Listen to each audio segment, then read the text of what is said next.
Hey everyone, and welcome back to my kitchen. Today, we're tackling something truly special, a recipe that will make your home smell like the best European bakery you can imagine.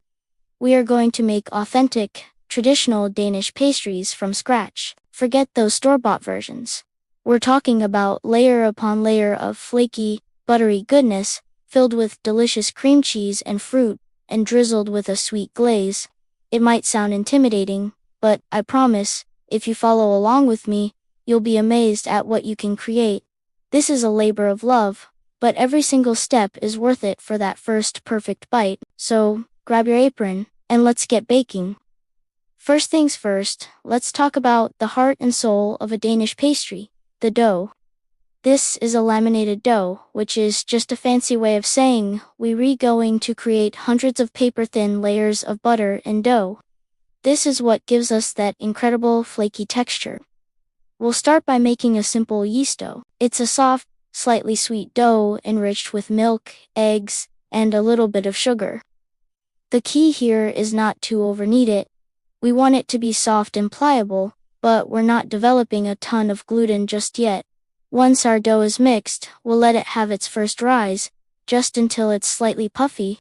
While the dough is resting, we'll prepare our butter block. This is crucial. We're using a generous amount of high-quality, unsalted butter. The trick is to pound the cold butter into a flat, even square. I like to place it between two pieces of parchment paper and use my rolling pin to gently but firmly shape it. You want it to be firm but flexible, not melty and not rock solid. This butter block is what will create all those beautiful layers.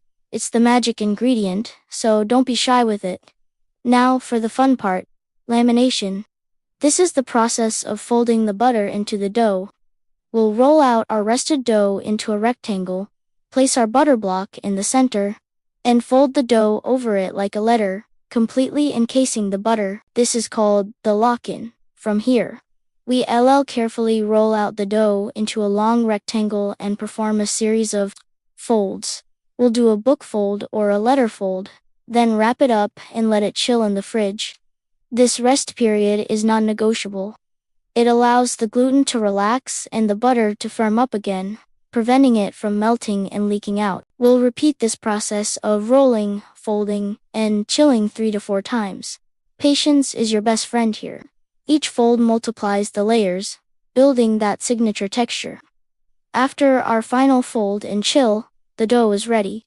Look at all those beautiful layers you've created. Now you can roll it out and cut it into any shape you like. Squares, triangles, pinwheels, get creative. For our filling today, I'm using a simple and classic combination, a sweetened cream cheese filling and a dollop of raspberry jam. Just spoon a little bit into the center of each pastry. Then we'll fold the corners in, or shape them however you've planned. Place them on a baking sheet. Let them have one final, short proof at room temperature until they look puffy, and then they're ready for the oven.